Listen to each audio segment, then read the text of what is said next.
Okay, hello and welcome along to EPL Weekly 11s. I'm Joe Carter, and in this episode, we're looking at Manchester United. I've got together with some fellow EPL enthusiasts, Roz and Ronan, and we've put together our best 11s of Man United players in the Premier League era, and we're going to discuss and debate them for you right now. Have your say in that comment section and let us know who gets into your greatest Man United Premier League 11. As I said, I've got a couple of mates along to help me out with this one. Roz, how's it going? Yeah, not too bad, thanks. This is a good one. I sort of initially did mine in about 30 seconds and then was sort of filled with regret for the next week when I kept thinking of other world-class players that have played for them because they've got quite a few. And Ronan, how are you, my friend? Yeah, good. Thanks, Joe. Really looking forward to this one. Obviously, United one more Premier Leagues than any other team there, so plenty of talent to choose from. It's a difficult one. Okay, let's get straight to it then, shall we? Manchester United, founded in 1878 as Newton Heath LYR Football Club. It wasn't until 1902 that they became known as Manchester United, when a local businessman, one of four who invested in the club, decided to change the name. Fast forward over 100 years, and they are undoubtedly the most successful team in the history of the Premier League, winning it 13 times, having taken part since the competition's inception. They are the Premier League's all-time leading goal scorers by some margin, and also one of the most successful clubs in Europe in terms of trophies. Manchester United, one of the giants of the beautiful game, and we have the unenviable task, gentlemen, of picking their greatest 11 in the Premier League era. Ronan, what are your thoughts on this one, and what makes Manchester United such a massive club? I mean, in terms of the Premier League, there's no bigger team, is there? They basically dominated the league since its formation, winning so many titles, such great teams, great legacy. So yeah, when you think Premier League, you think Man United, right? Yeah, absolutely. Roz, did you find it difficult to put together an 11 for this episode? Are there likely to be many differences between our three selections? For me, there were two places that were up for debate. And that doesn't mean that there aren't lots of other options elsewhere. Just that I think there were two positions for me that were sort of pretty tricky to decide. The rest of them, you've got so many sort of names that just have to get their first names on the team sheet, as it were. So they're both. I think this is going to be a very intriguing episode. We've also got a couple of surprises up our sleeve for you viewers. So if you're watching and you enjoy it, remember to drop a like on the video, subscribe to the channel and allow notifications so you always know when we're doing a live stream and you get updated with all these fantastic 11s we're doing. Right, let's get to it, shall we? And we'll kick off with Ronaldo. Ronan, let's see your goalkeeper first. And no surprises here. You've gone for the Great Dane, Peter Schmeichel, in goal. Can you tell us why you chose Peter Schmeichel? Yeah, I mean, I had to go with Schmeichel. Some good choices here, obviously. Van der Sar, De Gea as well. But Schmeichel, for me, just kind of epitomises that 90s Premier League Man United dominance. He was just such a dominant keeper, such a kind of a breath of fresh air for the Premier League. Just the way he managed his area, his physical, imposing presence coming out with players. Just a fantastic player to watch. Yeah. Okay, Roz, let's take a look at who you've gone for in goal then. And again, no surprises. Also, Peter Schmeichel, the Great Dane, an inspirational leader. Have you got anything to add to what Ronan was saying? Yeah, I mean, I think the big two had to be Schmeichel and Edwin van der Sar, as Ronan said. Schmeichel won one more Premier League than van der Sar, 5 versus 4, and had about 100 more appearances than him as well. So brilliant goalkeeper, Edwin van der Sar, but I had to go to Schmeichel for me. Yeah, absolutely. Should we take a look at mine? Is it worth it? And as you can see there, I've also gone for Peter Schmeichel in goal.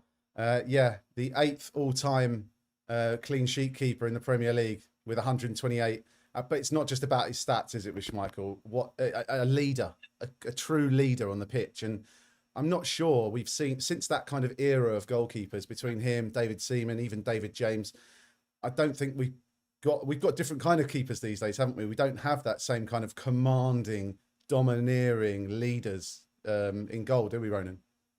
Yeah, no, we don't. I mean, he's definitely not one.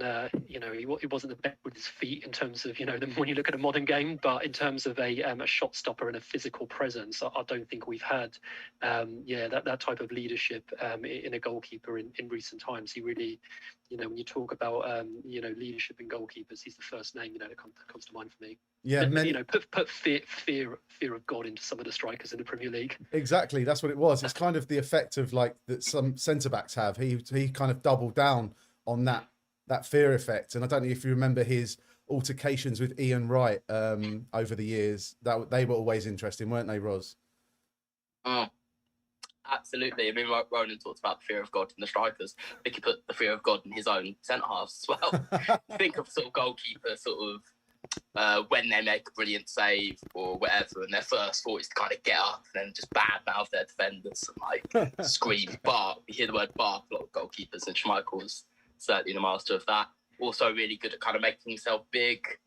Famously. Seems sort of since then, every goalkeeper that sort of does that is like, oh, well, he's mimicking Peter Schmeichel there, making himself big. And just an iconic goalkeeper.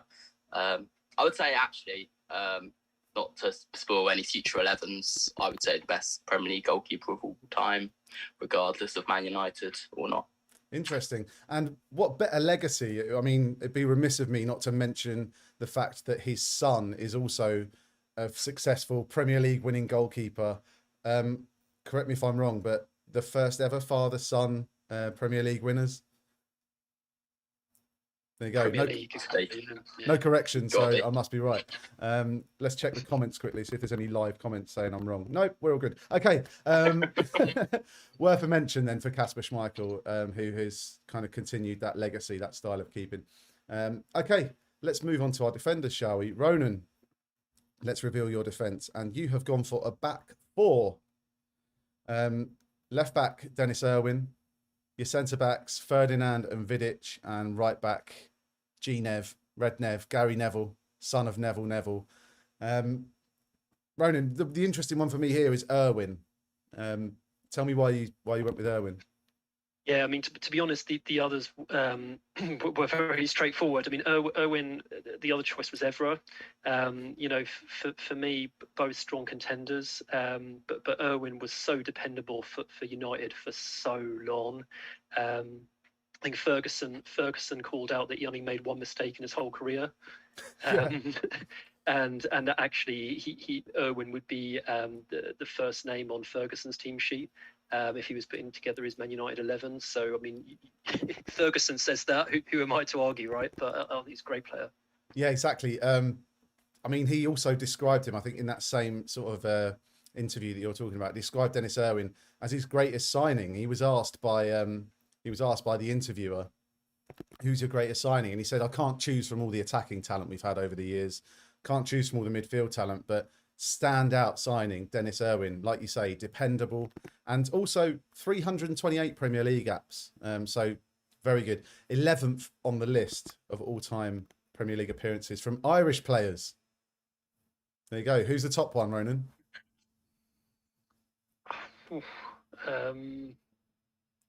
I'll give you a clue. I don't know. Oh, Shay Given. Yeah, Shay Given. Yeah, okay. Yeah. Let's have a look at Roz's defence, shall we? Now, Roz, you've also gone for a back four of Evra at left back, Vidic and Ferdinand centre back, and Gary Neville at right back. So the only difference here between you and Ronan is left back. So why did you go for Evra over Dennis Irwin? It was one of two positions that I really couldn't make my mind up on. Went for Evra.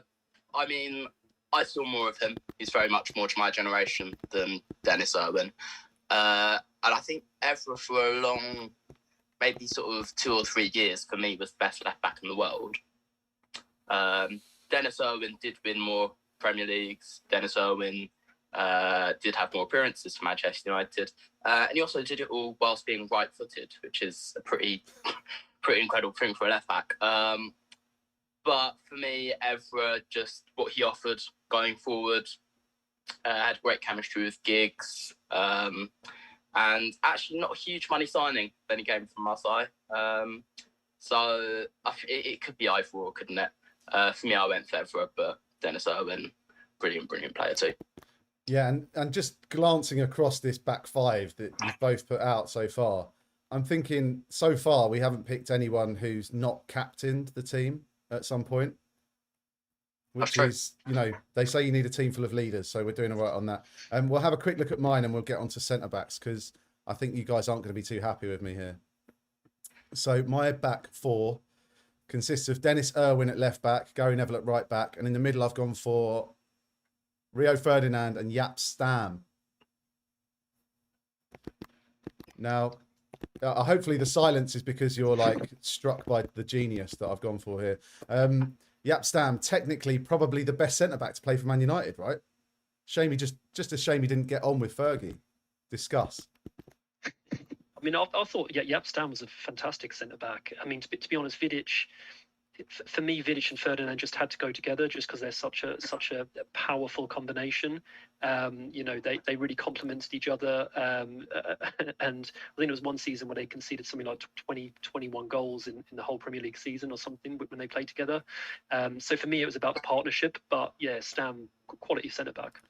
So you're saying that Stam and Ferdinand isn't a quality partnership? Ferdinand and Vidic is a more established, guaranteed, better partnership, I would say. Yeah. I don't know. I'm pretty sure Stam did quite well. It's just the fact that he got on the wrong side of Fergie. Surely, I mean, he was quick, he was powerful, he was strong in the air, he was a danger from set pieces. I mean, as was Vidic. I just feel like Stam, had he not had the issues with Ferguson, that would have been him, and they wouldn't have had to sign Vidic. But he is undoubtedly, he's a better centre back than Vidic, surely. No, I don't think you can say that. Jaap Stam was an absolute monster, genuinely terrifying. Not just for players, like for me sitting at home, absolute monster. I've seen that photo of him like grabbing the guy by the throat. I mean, he's terrifying. But he had 79 appearances for Manchester United. Only spent 3 years there. I know they sort of say, oh, he didn't go on Fergie and all that kind of stuff.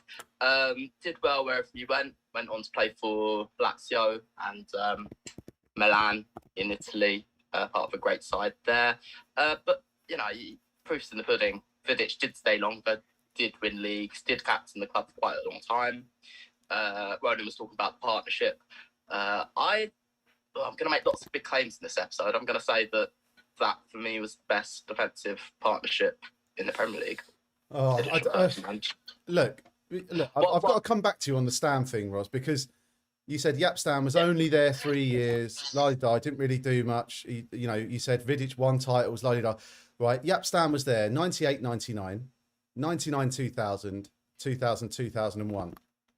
How did he do in that time that he was there? Those 3 years. What did he achieve? I've got the stats in front of me because I've done. Yeah, okay. Right. Okay. He won 3 Premier Leagues in his 3 years there. He won an FA Cup. He won a Champions League. As a treble as well. He was the treble winning centre back. And in fairness, he did do the treble with Ronnie Johnson, who is nowhere near as good a defender as Rio Ferdinand. But you can't look past the partnership of Rio Ferdinand and Amanda Vidic. Just supreme partnership. And, it's all well and good to say, oh, well, he might have played really well with Ferdinand, but, he was only there 3 years. Okay, we'll park that one there. We'll agree to disagree. Ferdinand, let's talk about Rio Ferdinand. Over 500 Premier League appearances, 312 of those for Man United, 6 times Premier League Team of the Year, and he was also in the FIFA Pro World 11, 2007, 2008. Ronan, what else can we say about Rio Ferdinand aside from the stats? Yeah, I mean, he was a superb defender. So calm, composed. He was quick. He's good with the ball. He had everything as a centre back, and I mean, fantastic. Fantastic. Roz, anything you wanted to add on Rio Ferdinand? Yeah, there was an interesting bit of punditry with Harry Redknapp, who of course had him at West Ham, and Glenn Hoddle, who had him for a short period at England. And they're talking about Hoddle's time as the England manager. and how he actually used to play the back three. If you remember the '98 World Cup, he sort of had that back three, wing backs, 3 midfielders, I think. And he was saying that Rio Ferdinand, or in this bit of punditry, they were saying he actually didn't hit his peak, which is a terrifying thought. They were saying that actually he was priming him to be that kind of Lothar Matthäus, Beckenbauer type player in the middle of a back three, but actually just driving forward more.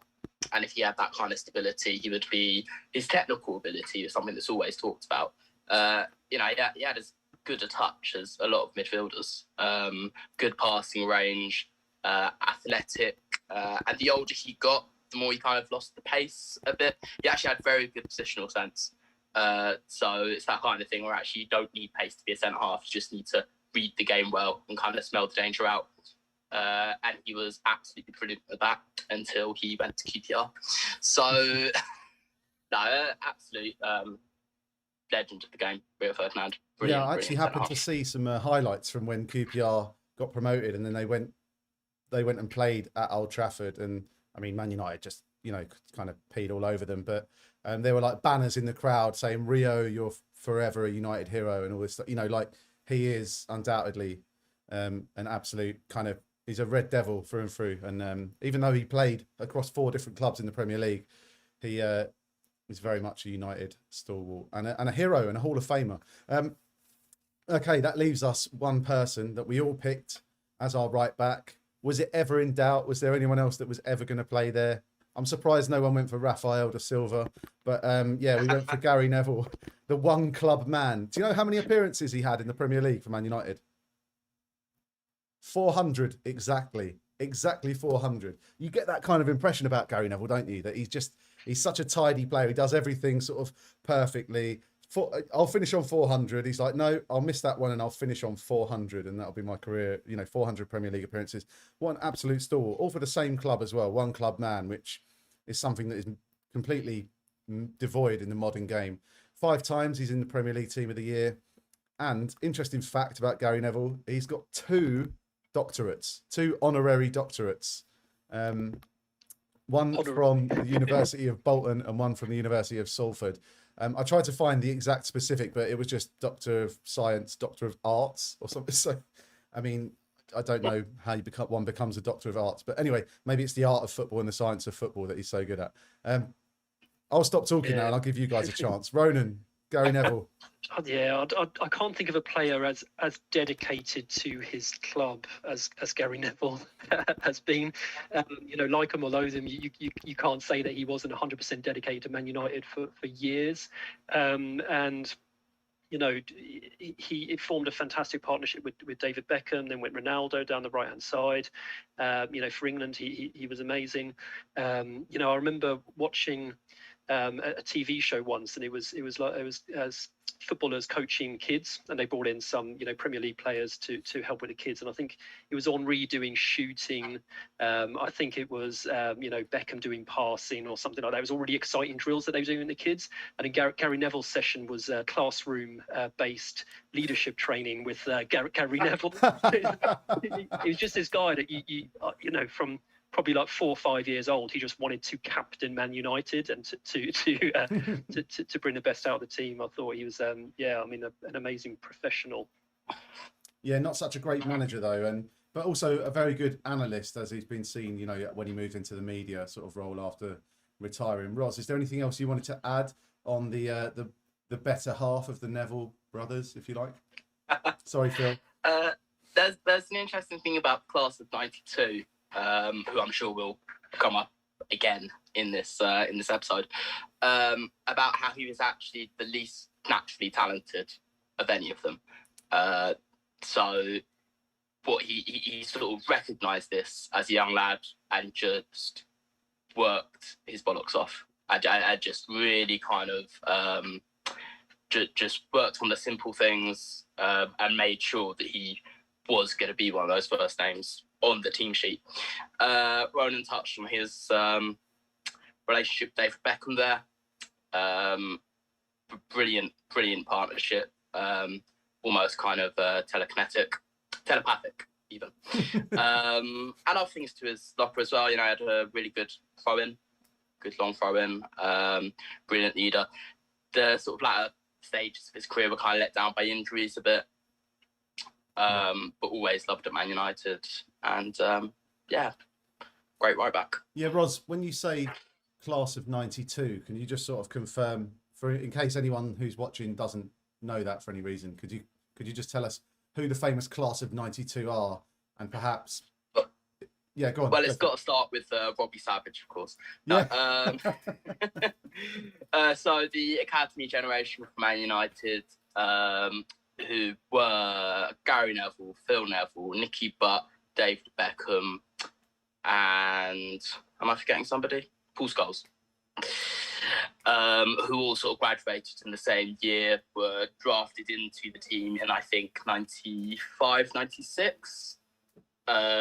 Famously, Ferguson got rid of Mark Hughes, got rid of Kanchelskis, I think. Paul Ince might have still been there, but got rid of a few kind of reliable players. And instead of signing anyone new, drafted in these kids, at which point Alan Hansen famously said, "You can't win anything with kids." At which point they went on to win the league, and then became, sort of the side for the next sort of, well, at least 5 or 6 years until Beckham sort of buggered off to Real Madrid. But yeah, all good players and all straight from the Manchester United academy. Yeah, what an amazing what an amazing thought that so many youngsters could come through together, Ronan. Yeah, I mean, at the same time, right? And I think, other clubs since then have tried to emulate that success, right? Every club would love a generation like that, but it's just really hard to make it happen. I think it's part of Man United's DNA as well is to give young players a chance. They want to give homegrown talent a chance and bring them through. And the class of '92 really gave them the license to go and do that. And there's a lot of great players on the back of that in recent years that have broken through to the first team. So yeah, I mean, a fantastic generation of players. Yeah, they have. I mean, as a legacy of that, like you say, Man United continue to have an academy product in every matchday squad, don't they? Ever since, it's a ridiculous stat, but you look out for it when you're watching Man United, and there will be academy products involved, and that is part of the culture of the club, and it's a beautiful thing, isn't it?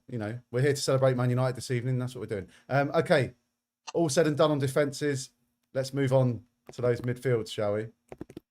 And I'm not expecting any surprises here, really, in terms of formation. I think everyone's going to go for a 4-4-2, surely, because that's the Man United way, isn't it? So first up, Ronan, let's reveal your midfield.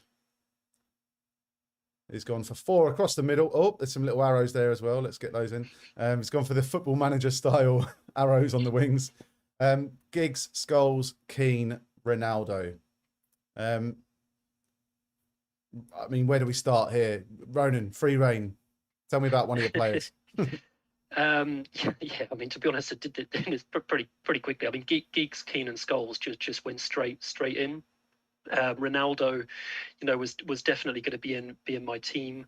I debated kind of, putting him up top to put Beckham in midfield, and I think that would have been quite a proposition with Beckham whipping in balls to Ronaldo. But to be fair, Ronaldo played more as a right winger for Man United, so I thought right to put him in on the right wing. But yeah, what about that for a midfield? And the fact that they played together, especially Giggs, Keane, and Scholes, for so long in the same team together. The consistency there was unbelievable. Yeah, I mean, what a midfield. Yeah, let's have a quick look at Roz's midfield, shall we? I wonder if there's any similarity. Roz has gone for a midfield 4. Whoa, I don't know. I might have given something away there. Right, midfield 4, Giggs, Scholes, Keane, and Ronaldo as well. Roz, did you have it down as a 4 or a 5? Should I reveal that one between? It was more a 4, I think. Let's keep it a 4. Okay. Well, I may have slightly revealed it, so some eagle-eyed viewers might have seen who was in your sort of deep-lying striker role, but we're here to have fun. So yeah, Ronan told us all about Ronaldo. Is there anything you want to add about Ronaldo, or talk us through the rest of your midfield? Only that it physically hurt to leave David Beckham out. But I don't think anyone can really argue Ronaldo was just a different class, particularly in that 2007-2008 season. Yeah, I mean, he got 42 goals across the season, not just in the league, but in the Champions League as well, in the FA Cup. Just truly world class. I think one of the two greatest players of this kind of recent generation, I would say. Let's talk about Roy Keane. I mean, divisive figure. I think you'll find that every player that played under him when he was captain would say that he's the best captain they've ever played under. Is that through fear of getting like kneecapped a week later or something? Or like, I think he gets a bad rep, Roy Keane. Yeah, but he brings it on himself, doesn't he? Sure.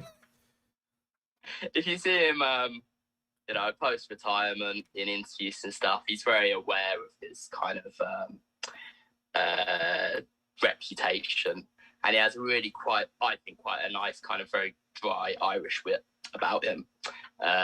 He's actually an incredibly funny, quite likeable person, I think. But absolute animal on the field, would demand high standards of all those around him. Just brilliant work ethic, brilliant. I think as a leader, that sometimes detracts from his actual natural ability.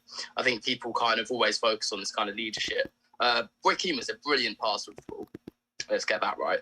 Had a brilliant relationship with Paul Scholes, right next to him, where it was very much sort of, I go forward, you stay back.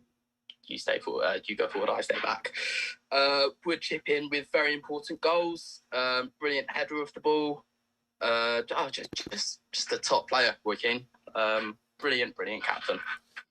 Yeah, I mean, there's not much else to be said about Keano, really, is there? Apart from 366 Premier League appearances, all but 40 of those were for Man United. Who were the other 44? Forest. Yes, Nottingham Forest. You got there in the end, lads. In 2002, he was made an honorary Doctor of Law. It certainly wasn't. Man United tried to. No, it would have been before. That's funny because Man United screwed him out of contract, didn't they? There was lots of that ended really bitterly. Yeah. So maybe that was it. He knew his rights when he walked in there, and then maybe that's why Ferguson and David Gill didn't take to him by the end. Yeah, honorary lawyer. Certainly not the laws of the game, one would think, but who knows. Let's go from Keane then, who you said had a great relationship with Scholes. Someone else who had a great relationship with Scholes was the referee, often dishing out yellow cards to him. 97 yellow cards in 499 Premier League appearances. How many red cards did he get though, boys? 7. 4. Only 4? Only 4 red cards. He was a master of getting a yellow and staying on a yellow. He knew when to get a yellow as well, didn't he? Scholesy. He would always have one in a game. Just one, like, filthy tackle. Professional foul. Yeah. It was like, his Keano's next to him going, you got one chance, Scholesy. You got one chance. If you get sent off. There was an interesting thing with Scholes where I think first time that Ferguson saw him, you hear all these kind of probably fake stories where a manager first saw the player as an 8-year-old from the pitch or something and thought, he's going to be great, he's going to be great, he's going to be great. And I think when Ferguson first saw a teenager Paul Scholes, he took one look at him and he said, too small, never going to make it. And you just instantly sort of judged his size. And actually, Paul Scholes then sort of went back on that and said, actually, I learned from a very young age that I was playing with bigger lads. And then actually sometimes you kind of have to let them know you're there. And kind of put in one of those sort of professional fouls just to kind of make sure that you don't get dominated for the game. It's interesting. I think in that class of 92, he was kind of the first to sort of break through to the first team consistently as well. It was certainly before, Beckham, Bart and some of the others. So, interesting. His size didn't hold him back in later years, but he was such a complete midfielder. Like his vision and passing was just incredible. And I think in terms of players in that 11, he's my favourite in terms of watching. He was incredible. Interesting sort of personality as well. I know a lot of players sort of talk about, out on the training pitch, Paul Scholes would pick him out, and he'd be amazing. They'd want to go in and rush back into the changing room after training to talk to him, and he'd be gone.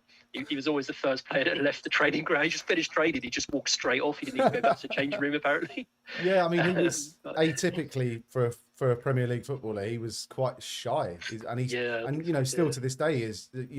You might see him doing punditry from time to time, and he does come across as quite a reserved and shy character. I'd call him boring personally, but but genius football player. I mean, and he changed, didn't he? Of course, in the early days when he was sort of the first one of that vast 90 that would kind of consistently get into that team. A lot of it was sort of, and right up to maybe the year 2000, was sort of right behind the striker. And for his size, actually got quite a few sort of headed goals. We, of course, associate him now with just those screamers from long range, those kind of 25, 30-yard absolute hammer shots. Well, I mean, do you remember those? He did it twice, didn't he? He scored from a volley from the edge of the box from a corner. Yeah. I mean, Villa and Oldham. There's the Aston Villa one in 2007, 6 maybe. But brilliant goal. Yeah, but often known for his kind of raking passes, finding Giggs and Beckham and the like out on the wings. He'd find those pockets and just drop it in behind them. Kind of like Edison and Alisson have done for Liverpool and Man City later on in the Premier League sort of era. And as his career went on, he sort of just got deeper and deeper and deeper and became more of that kind of quarterback, almost kind of PLO role. One last thing from me on Paul Scholes was actually, if you ask, he's a ginger Mancunian. We've already spoken about maybe his sort of lack of showbiz and his charisma. But actually, if you ask any of the players you associate that with, the truly world-class players like Xavi, Iniesta, Zinedine Zidane, Luis Figo, all those kind of players, and you ask them who was the player that you wish you played with, every one of them says Paul Scholes. And it's such a shame that we didn't have an England manager with any sense that could actually spot that and actually play him in his natural position and not force him to kind of retire early from international football. Because I think he's, in my opinion, a better complete footballer or a better sort of natural footballer than both Steven Gerrard and Frank Lampard. Yeah, who were the just an opinion. They were the competition at the time, but England's loss was most definitely Manchester United's gain. And I mean, let's take a look at my midfield, shall we? We've talked about your guys' ones, so I'm going to reveal my midfield to you, and I can already see you grinning, Roz, because do you know what it's going to be? Have a guess.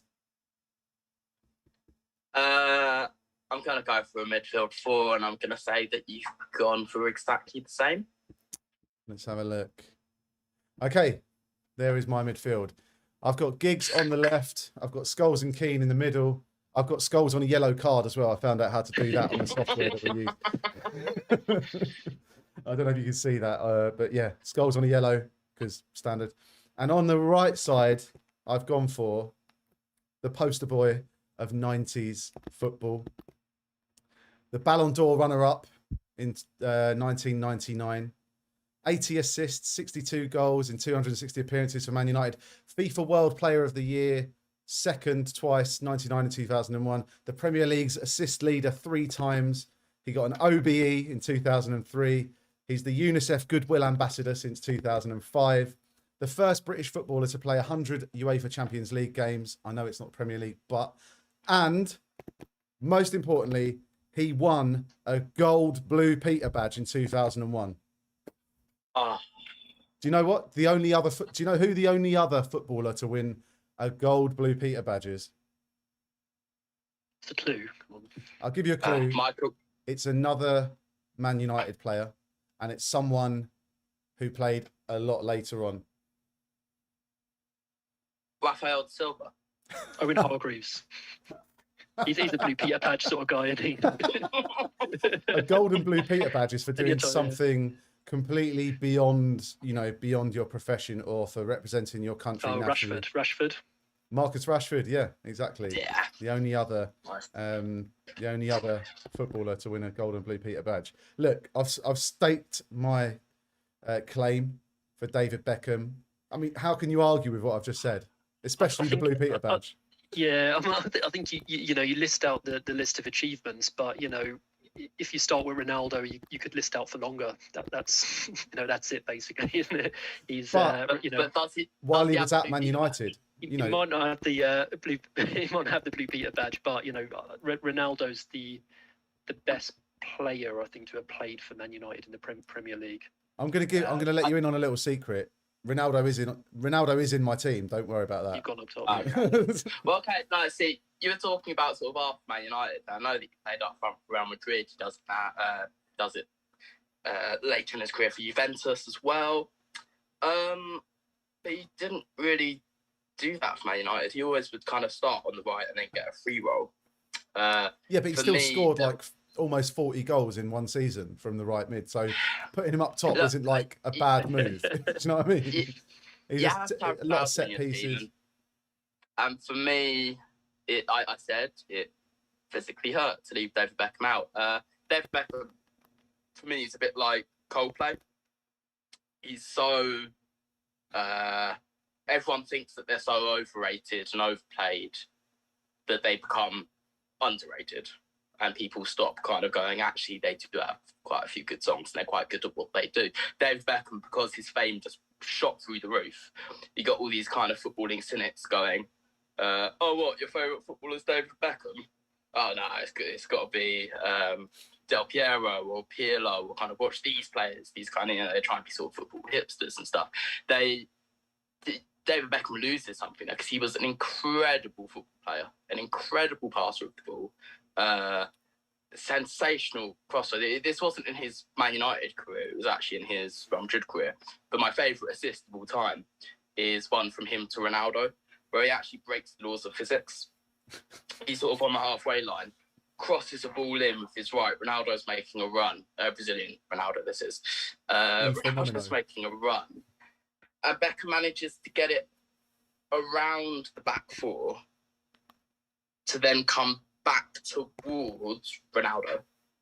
It's like there's so much doing there, and this is sort of from the halfway line. Just look up David Beckham's. Bend it like Beckham. Definitely come up. No one can bend it like Beckham. There was a film made about it, while he was at United. I can't believe you guys haven't put Beckham in your team. I really can't. He was an absolute icon. It hurts. Yeah. He's one of he's one of a small club of Premier League footballers who've scored from the halway line. You know what I mean? He is unbelievably talented. I have to say, I'm with Roz on this one. I was going to put Beckham in and then put Ronaldo up top, but I just couldn't do it. Ronaldo didn't play as a centre forward for United, so I just couldn't do it on that basis. That's all. I mean, the other thing is they've had an absolute ridiculous wealth of riches in the striker department, so that would be another place that you'd kind of have to leave out. But yeah, no, I just couldn't do it. Has to be Ronaldo on the right. Sorry, mate. Not happy. Ronan, I've just noticed you didn't get the email about the check shirt, obviously. And we didn't get yours about the headset. If I'd have known I had to wear a headset, I would have got it. But anyway, shall we move on to the strikers then? Well, we haven't actually spoken about the man who's won more Premier League titles than anyone, I think, I'd assume, which is Ryan Giggs. Yes, very true, actually. We haven't spoken about Giggs. Good point, Roz. Okay, let me hit you with some Giggs stats. 632 Premier League appearances, all of them for Manchester United. 114 goals in that time. 162 assists, which is the highest number of assists for any player all time in the Premier League. And he got BBC Goal of the Season. I can't believe I'm saying this live. He got BBC's Goal of the Season. It wasn't in the Premier League. In 1998-99 in the semi-final of the FA Cup against Arsenal. And, I've got to hold it. I've got to hold my hands up, finally, 22 years later, fair enough. It was a good goal. Roz, why did we all choose Giggs aside from the stats? Besides the stats, just a delight to watch. Was I always sort of resented him slightly for picking Wales. To be honest, he captained the England under-16s. Then made the decision to play for Wales. I don't know if he regrets that. Probably not, given our lack of success in his career. But I think that he had everything, didn't he? In the 90s, he was kind of more the pace and the dribbling, the finishing, as you alluded to with that shot against Arsenal. But actually, it was one of those things where he got, the older he got, a bit like Scholes, really, he sort of just understood his body, understood the game a bit more, and was still actually able to make a contribution in his kind of last years, which were, sort of 2012 to 2014. I remember the goal against West Ham, was it? West Ham, yeah. I don't know how old he was when he did that, but he was 47. Brilliant. Yeah. Just kidding. It was closer to 37, but yeah, I want to give Ronan a chance to have a little comment on Giggs here. The evergreen Ryan Giggs, Ronan. Yeah, I mean, there's not many players, when they're young, their game is based on pace and trickery that are still playing when they're 40. I think that's testament to how he adapted his game more than probably any other player in the Premier League, and kept going at that top level for Man United for so long. Incredible legacy. Yeah, he kept adding value, didn't he? He had the value to the team, even as football changed. From the inception of the Premier League right up until when he stopped playing, football had made a lot of changes in that time, and no less the Premier League as well. And he still maintained relevance and brought value to the team, didn't he, Roz? Yeah, absolutely. And no real ego about it either. He understood that sort of he would be playing fewer games, whether it was one a week, whether it was that he would kind of be missing a game and then sort of be told by Ferguson, it's because I need you for this game. And I think that's actually something you could probably say across the board for all these Man United players. It was something that Ferguson was very good at, was kind of dropping these big egos, or in Giggs' case not, and kind of keeping them on side and saying, don't worry, I've got you in my mind for this game, and sort of keeping these world-class players in check, and playing them all enough. Yeah, while we're on that, actually, Roz, it would be remiss of us to not have a look at those players over the Premier League years that Ferguson has managed to either deal with their egos or maybe not managed too well to deal with their egos. We talked about Jaap Stam earlier on. We talked about David Beckham, but we didn't mention how he left Man United, did we? It was an atrocious ending to a glorious partnership. Do you remember how that ended, Ronan?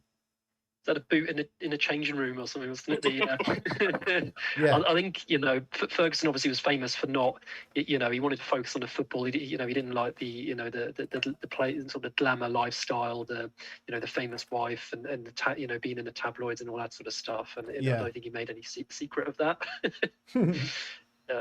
Yeah. There's a thing where Teddy Sheringham, when he first signed for Man United, rolled up in a Mercedes or something, and Ferguson absolutely bollocked him for it. Did he give him the old big time Charlie? The old hairdryer treatment, as they call it. I couldn't resist that one. Sorry, lads. That's good. Yeah, had it ready that whole time. Sitting there, waiting for something. Almost went onto the strikers without doing it. Yeah, could you imagine? I would have had to backtrack so much. Oh, blimey. Anyone else that you can think of whose relationship didn't end too well with Ferguson? It's Road, Banished Roy. Yeah. Beckham, Stam. I mean, if that is it, let's say there's a couple more that we haven't picked up on just yet, but say there's 5 or 6 casualties over that period. Yeah, that's not that bad, is it? To lose those 5 or 6 world-class players in terms of all of the world-class players that have played for Man United under him in that time. Yeah, definitely. I think that philosophy of no player is bigger than the club, is it's what kept him at the top for so long, right? Yeah, exactly. Also, so many different characters. I mean, football and actually society changes. If you compare someone like, even Yatstam or, your kind of burly players from the 90s who, don't talk about emotions and are just manly men who go for a pint. Compare those to like Lewis Hannay, who once cried when Jamie Carragher tackled him. Society changes, men change, what's acceptable, how emotional to be in life and stuff changes. And actually Ferguson for me was one of the best man managers, and actually just knowing exactly what each individual player needed, whether they needed a roasting, whether they needed an arm around the shoulder and that kind of father figure. And he was just a great exponent of that. Yeah, absolutely. Okay, right, we're going to move on to the strikers, and I'm going to go with mine first, just because another midfielder for you guys that we haven't really talked enough about is one of my strikers, and it's obviously Cristiano Ronaldo. Let me hit you with some stats for Ronaldo, shall I? Just a few. 84 goals in 6 seasons at Man United between 2003, 2009. Won his first Ballon d'Or in 2008. He got PFA Player, Young Player, and Players Player in 06-07. So he got a treble, the treble of individual awards, 2006, 2007. The season after, he only got 2 of them. They thought it was unfair to give him Young Player as well because, he'd already won the big one. And also in 2014, actually, interesting fact about Ronaldo, he was knighted in Portugal. He won a medal there called the Order of Prince Henry, and it's the equivalent of a knighthood. So if you see Ronaldo in Portugal or his home island of Madeira, you must call him Sir Cristiano. Yeah, I mean, where should we start? Over to you guys. I think that season in, 2007, where he was just so far ahead of the rest of the Premier League, like the stuff he was doing was just phenomenal. I remember on the fantasy football, it was just so boring because everyone had Ronaldo captain every week in the game. It was so far ahead. Yeah, what is there left to say with him, really? Yeah, exactly. Roz, did you want to touch on anything? I mean, you say complete player, it's almost become, a sort of cliche, but, his ability in there, his athleticism. That's actually a great documentary that was on Sky, where they literally took him into a lab and sort of did all these kind of drills with him. So, for example, he had to hit his free kick and see how many panes of glass it would go through. He had to dribble against the Olympic sprinter and kind of all these tests and just all these stats. And the guy's an absolute machine. In that 07-08 season, I don't think I've ever seen a player step up for a free kick and think that it's more likely that they'll score. Yeah, it's true. I think the odds of scoring a free kick are like 13% or something like that, 1 in 8 or something like that, aren't they? But yeah, can I just come back to Roz to the experiment thing you were talking about, that kind of documentary program? There was one particular thing that I remember from that program where they were it was testing his heading. They were crossing the ball to him and seeing how good his heading was, and they were turning the lights off sooner and sooner every time. And there's one where they literally turn the lights off, pitch black, and the ball is hit. They turn the lights off, and he scores it. It's unbelievable. He showed us it on that last one, and it's that he can actually judge by the. People say that sort of sporting intelligence is a myth. It's absolutely not. You can get emotional intelligence. You can get sporting intelligence, and his sporting intelligence is so high that you can judge from how someone's angled, where they're crossing it from, how much kind of backlift there is, that they can actually turn the lights off before they hit the ball. Yeah. And he will know exactly where it's going to land and get it in the goal. I mean, it's unbelievable. A monster. We are talking about, it's a big 50-50. We're talking about the greatest player of all time, aren't we?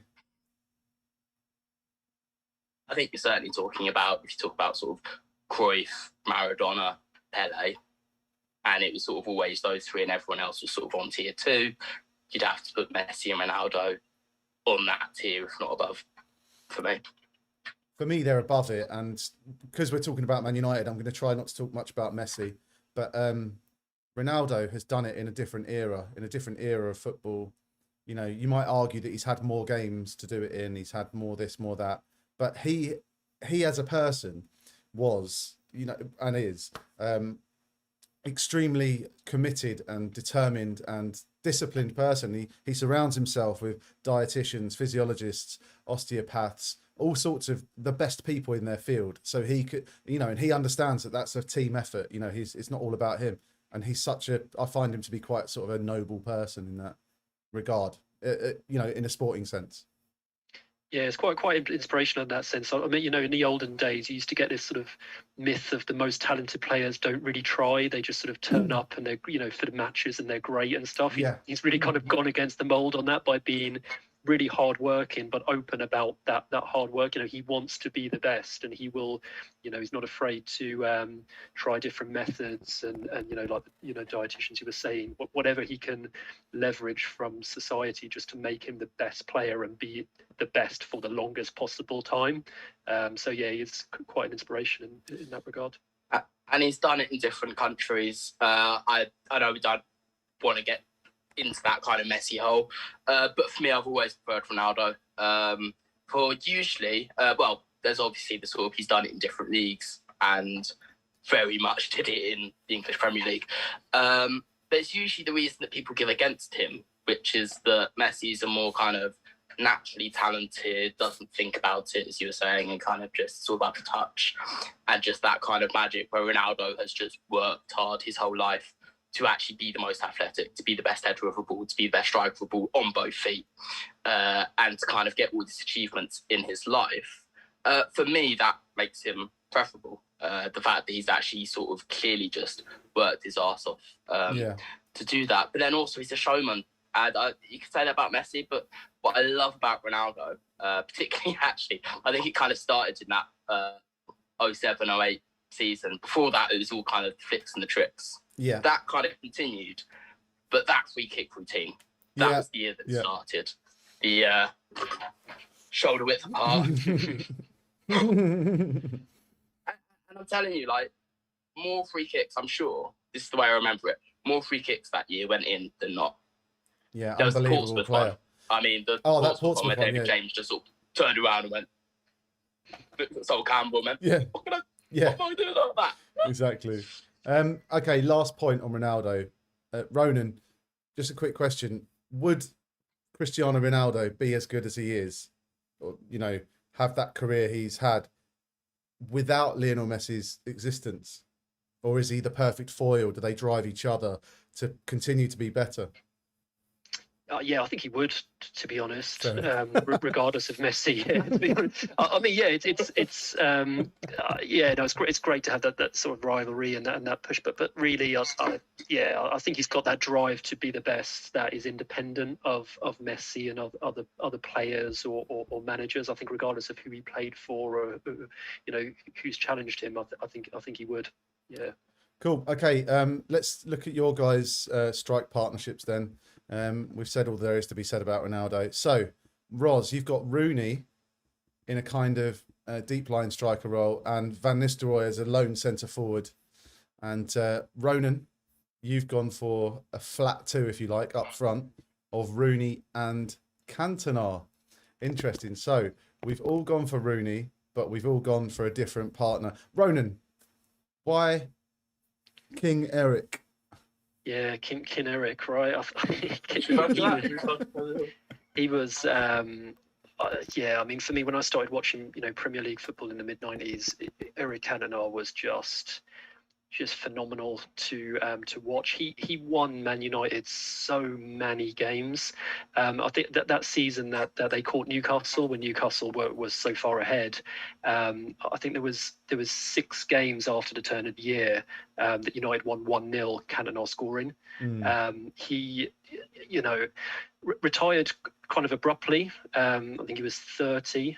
But you know, when he retired, he had won league titles in 7 of his last 8 seasons. Yeah, he So did a lot United, of stuff. He did a lot of stuff quite abruptly, didn't he? Let's be honest. Yeah, he was quite a lot of stuff abruptly, but to be fair, winning, he won the league in France with Marseille, came to Leeds, they weren't a great team, won the league, and then when he came to United, then won the league in 25 years. When he left 5 years later, they'd won 4.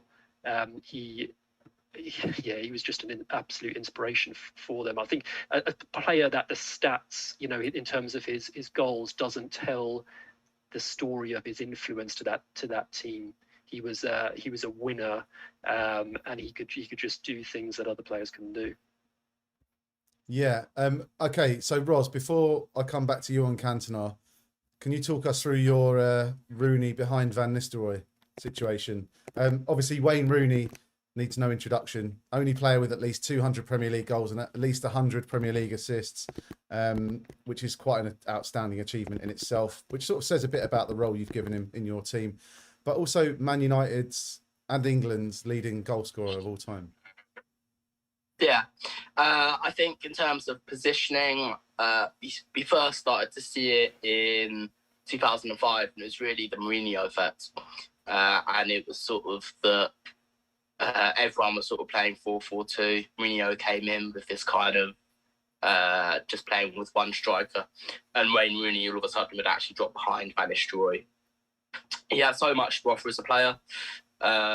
Leadership, the goals, the assists that you touched on, work rate, and actually just willing to do a job for the manager. I think it was in the Hodgson years, it might have been just after for England, where he was just sort of deploying him in these just ridiculous positions just to kind of get him into the team. So I think I saw him play left midfield once for England and all these kind of things. You're not getting the best out of one of the greatest players of our generation. But yeah, for me, it had to be kind of a natural goal scorer up front, and then for me that would be actually Wayne Rooney's best position, which is more that kind of number 10, even kind of attacking 8. Could you say? Yeah, I mean, well, he was, like you say, playing in different positions and stuff. He was famously, Ferguson said of him, didn't he, that I could play him anywhere in the team. And I remember there was a Nike advert actually back in the day when Nike adverts were really good. And it was Ferguson on the training ground with Carlos Queiroz and the Man United team. And Rooney's playing on one team and they concede. And he goes back and he chucks the keeper out of goal and he goes in goal. And he makes the save and then he runs the length of the pitch and scores. It's just epitomises him. Work rate, got it all, shooting, passing, and again in his later years managed to change his game, didn't he, Ronan? Yeah, he did, and he didn't have an ego, Wayne Rooney, on the pitch. Like he was so hard working. I mean, that season we talked about where Ronaldo scored 30 plus goals, Rooney, really did the kind of the messy work, the hard work, I would say, and for a young player that was, billed as England's, best, the hope of the nation was on him. He just didn't have an ego. He just got on with his job, and he just always wanted to learn and better his game. And then that, I think the season after Ronaldo left, then he scored 30 goals or something in the Premier League. So he was able to adapt his game, at pace and do it throughout his career at the top level, and end up, United's top goal scorer, right? And England's.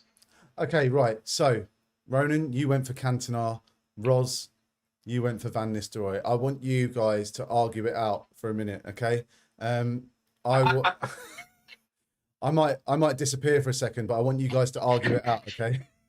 I'm just gonna hide and let you guys go for it. All right, go. Off you go. So for me, it had to be Van Nistelrooy. Cantona was an absolute icon, but for me, it's all about partnerships. The fact is that Cantona was playing for a lot of his career with the likes of Mark Hughes. In the later years with Andy Cole for the last couple, I think, natural finishers. For me, despite the fact that he's Man United's top goal scorer, Wayne Rooney said himself he was never actually a natural goal scorer. The fact that he's top goal scorer was actually just the fact that he played for them for so long. Had to be with Van Nistelrooy, and the reason being that he had the best goals per game ratio of any Man United striker that you could put on this list. Yeah, I think, you can't doubt Nistelrooy's, got goals per game, but in terms of partnerships, Van Nistelrooy, didn't get along with, Ronaldo at all. That was part of my thinking there. I was thinking, well, if I went with Van Nistelrooy, I'd have to go with Beckham on the right, because Nistelrooy's nothing without service, right? He's a 6-yard striker, and I think when he played with Ronaldo, and Ronaldo was still developing his game at that time, he was in that era of the tricks and that kind of thing. And I think Nistelrooy just got so frustrated with it. I couldn't see the two of them, playing together. I think Cantona just offers more to the team than Nistelrooy, Van Nistelrooy does. And in terms of what Cantona did for Man United at a time when there wasn't great service for a lot of it. I think he single-handedly kind of pulled them and brought them up to that next level in a way that sort of Nistelrooy is a great goal scorer, but overall for the team, lot less impact for me than Cantona. But overall for the team, you're lacking a number 9. You've got 2 players that like to kind of drop off the striker more up front. Yeah, but then I mean you got Ronaldo and Geeks there as well, right? So I don't think I'm going to struggle for goals not having Van Nistelrooy. Just the words on his goals per game ratio, because I literally. I said I did this in about 30 seconds, and there were 2 positions that I was feeling a bit uncomfortable with. That was left back, Dennis Irwin or Evra, and it was up front, Bruno Fernandez or any of, for me, Cantona, Cole, Dwight York, Teddy Sheringham, Ole Gunnar Solskjaer, and Carlos Tevez, who was phenomenal in that season before he did the cardinal sin of joining Man City. What I then did was that I worked out the goals per game ratio, and it's actually, might not sound like much, but I think it's actually significantly better than a lot of these players. If you look at Van Nistelrooy, he actually got 0.63 goals a game, which is more than 1 in every 2. Just behind him, well, actually, I'd say quite a lot behind him, is Zlatan Ibrahimovic with 0.51, but he only had 33 appearances for the club. The next best behind him is Dwight York with 96 games and 48 goals. So a goal every other game. Dwight York, first non-English player to score 100 goals in the Premier League. Carry on. Very nice. So for me, it was, if you're just going to do it on stats, I think with that Cantona role of kind of dropping in and getting creativity, you've already got Rooney to do that. You've got a wealth of experienced players to do that. Then it had to kind of be between Van Nistelrooy and Dwight York, just from stats, from an actual goal scorer's perspective. Van Nistelrooy had a good 50, 55 appearances more than Dwight York and had a better goals to games ratio. He also got another 40 goals in Europe or something. I mean, just phenomenal goal scorer. And if he hadn't kind of fallen out with Ronaldo too early, which he did apologise for later in his career, I think when he retired, he said, I was a dick, basically. If he'd have kind of stuck with them and not gone to Real Madrid, I think we could be talking about the greatest Man United striker of all time. Yeah, I mean, he scored. We scored wherever he went for Van Nistelrooy. For me, it's about not just how many goals as a player scored, but how many games as a player won. And you cannot just won Man United so many games, and like I say, those four titles in 5 years when they hadn't won it in 25 years. So for me, as a difference maker, had to be Cantona. Okay, Eric Cantona, first non-English player to score in the Premier League and first non-English scorer of a hat-trick in the Premier League. More stats for you there, just to punctuate the evening's debate. Okay, right. Are we done, lads? Are we done on the Van Nistelrooy Cantona thing? I can't disagree with Ronan. It's hard, isn't it? He's such a charming character. It's hard to disagree with Ronan. But you were both wrong anyway. You should have gone Ronaldo up top and put Beckham on the right. Okay. Next up. So we thought it would be a laugh because Man United are such a big part of the Premier League. This isn't the end of the show just yet. We've got a couple of surprises. First off, though, we're going to just run through the teams one more time that we selected. So Ronan, Schmeichel in goal. Back four, Irwin, Ferdinand, Vidic, Neville. Midfield four, Giggs, Scholes, Keane, Ronaldo. Up top, Rooney, Cantona. Roz, you went Schmeichel in goal. Back four, Evra, Vidic, Ferdinand, Neville. Midfield four, Giggs, Scholes, Keane, Ronaldo, and then Rooney behind Van Nistelrooy. I went for Schmeichel in goal, Irwin, Stam, Ferdinand, Neville. Back four. Midfield four, Giggs, Scholes, Keane, and Beckham. Up top, Rooney and Ronaldo. Okay, so before we move on, I just want to have a quick look at something here. I've got some stats up here. This is Man United's all-time Premier League stats. I don't know if you can see it on the screen yet, lads. But also, I had to fill the gap. So there's a little picture of Alex Ferguson with the Premier League trophy at the pub there, down in the pub garden. But just look at this kind of dominance. It just kind of generalises some of the players we've talked about and some that we haven't. I want you to have a look at the number 5 position on appearances. It's David De Gea, right? 337 appearances. More appearances for United than Roy Keane, more than Rio Ferdinand, more than Dennis Irwin, more than Patrice Evra. And we haven't mentioned him. No. Why not? What's he won? Yeah, it's trophies, right? I mean, you know, Van der Sar, Schmeichel won the Champions League at United. He's been there a long time. Does not equate to. Yeah, I mean, he's a very good keeper, but what's he won basically? Even if you put trophies aside, I don't remember Van der Sar or Schmeichel ever having shaky periods in a United shirt. I think Schmeichel won just after lifting the Champions League trophy. Van der Sar was always a reliable pair of hands.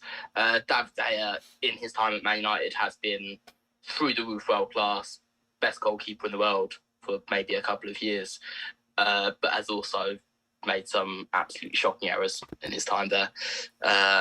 And of course was, really pushing for that move to Real Madrid, which probably didn't please many Man United fans at the time. True. So in terms of club legend status, yes, he's had a lot of appearances. Wouldn't be that case if he had his way and got his move. Another player that pops up a couple of times on this graphic, who I don't think we have the same argument for really as the De Gea argument, is Michael Carrick. 7th on the all-time list of appearances with 316. Also 7th on the most wins for Man United in the Premier League. He's won 206 Premier League games with Man United. I know, in a sense, I know why we didn't go for Michael Carrick, but it would be doing a disservice to Michael Carrick if we didn't give him a mention right now. Severely underrated player. In that whole time with the we've touched on England a couple of times already, but in that whole era of Gerrard can't play with Lampard, we need kind of a deep-sitting midfield, I thought Michael Carrick was the man every time and got a shocking treatment from all the England managers that he served under for not getting selected more. Just in terms of Roy Keane spoke about, I think it was Brian Clough, when he went to Nottingham Forest, and it was like, your job is to receive the ball and pass it to another man in a red shirt. And just don't lose the ball kind of thing. Michael Carrick had that, and he also had talent in abundance. Eye for a goal occasionally when it mattered. Brilliant passing ability, and no ego, which is what you like in those players, right? Exactly. I know you said why we didn't pick him. Who's gonna tell Roy Keane and Paul Scholes to sit on the bench? Absolutely. Okay.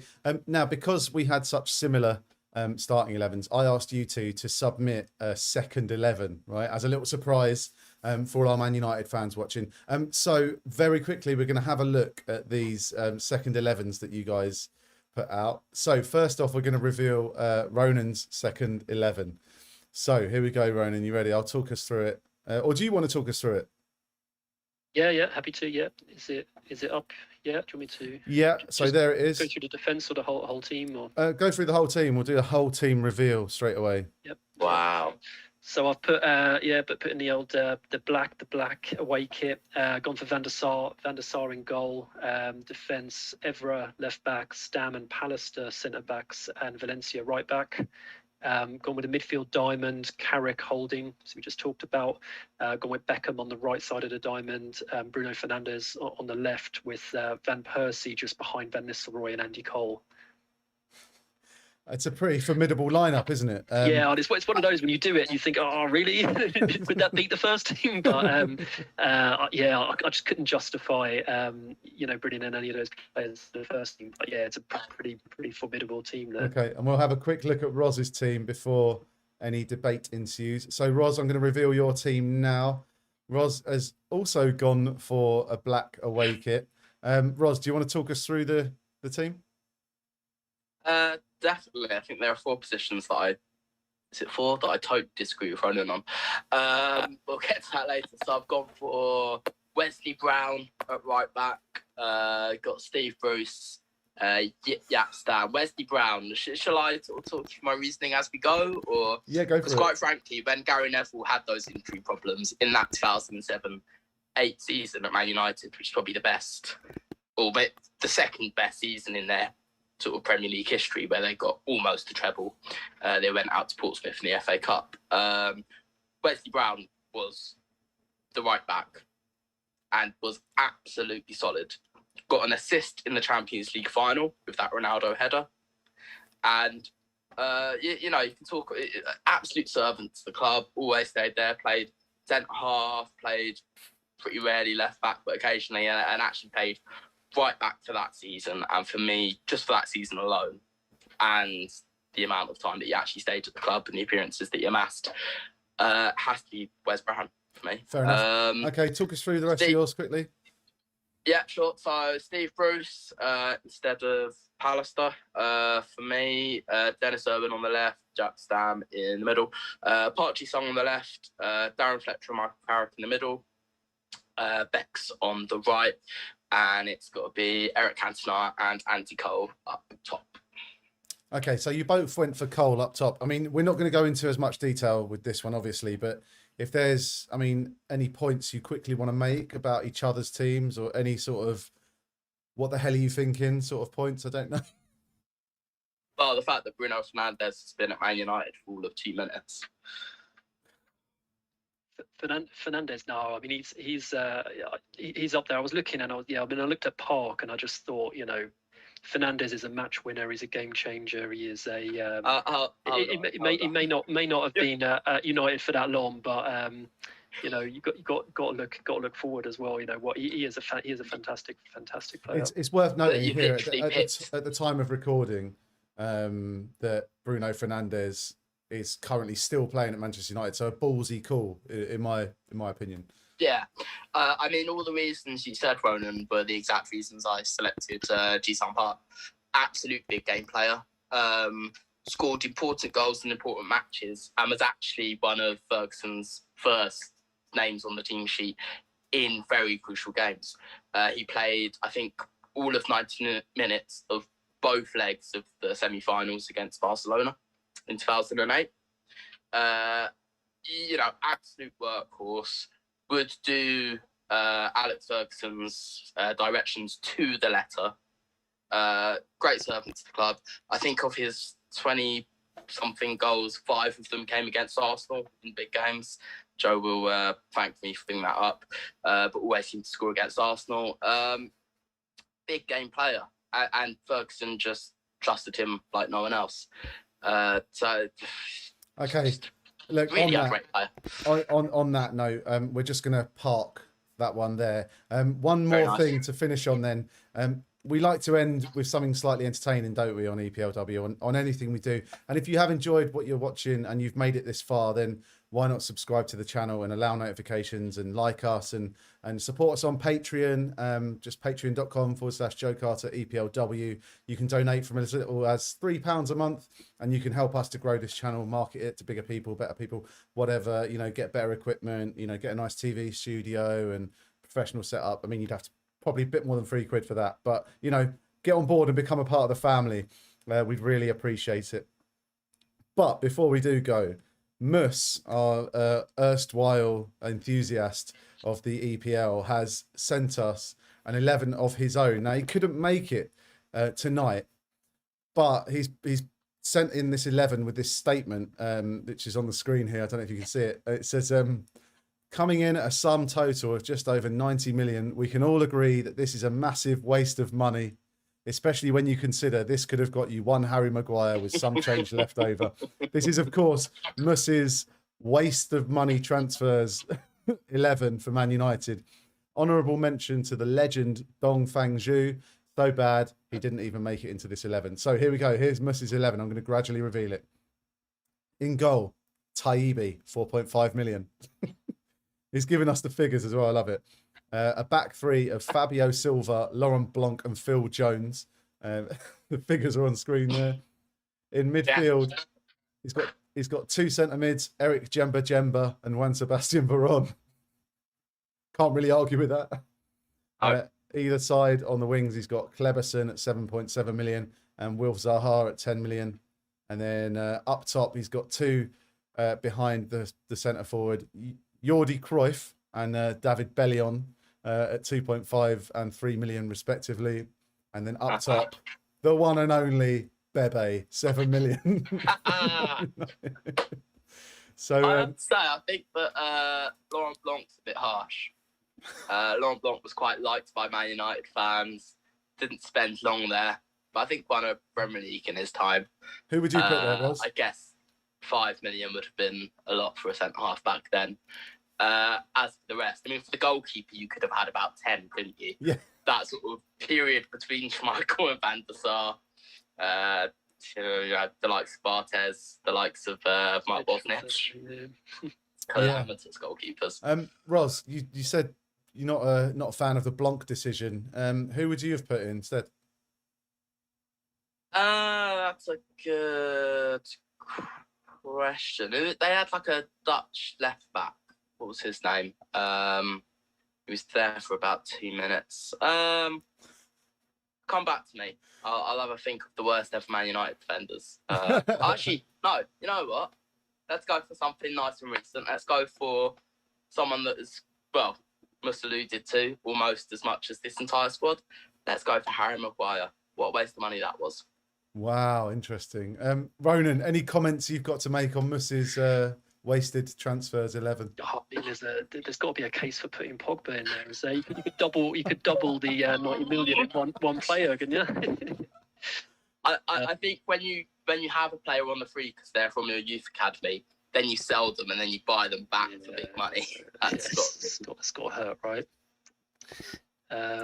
But yeah, no, that's Zaha. Felt they could have got a lot more from Zaha potentially. It just didn't work out there for him. But Bebe 7 million. Wow. Yeah. Okay. Go Forlan, maybe. Oh, Forlan, big shout as well. Yeah. Well, Forlan only because he went on to be so good at Atletico Madrid, Villarreal, clubs like that. Did it internationally with Uruguay. So never really hit his top form at Man United. Okay, well, I'm going to leave it there, lads. I've just had to take that off the screen because I've just had a message from Mus telling me to remove his image from the screen. So his lawyers are going to be in touch talking about his image rights, presumably. So even more of a reason to donate to us on Patreon. Come and be a part of the family. It starts from just £3 a month.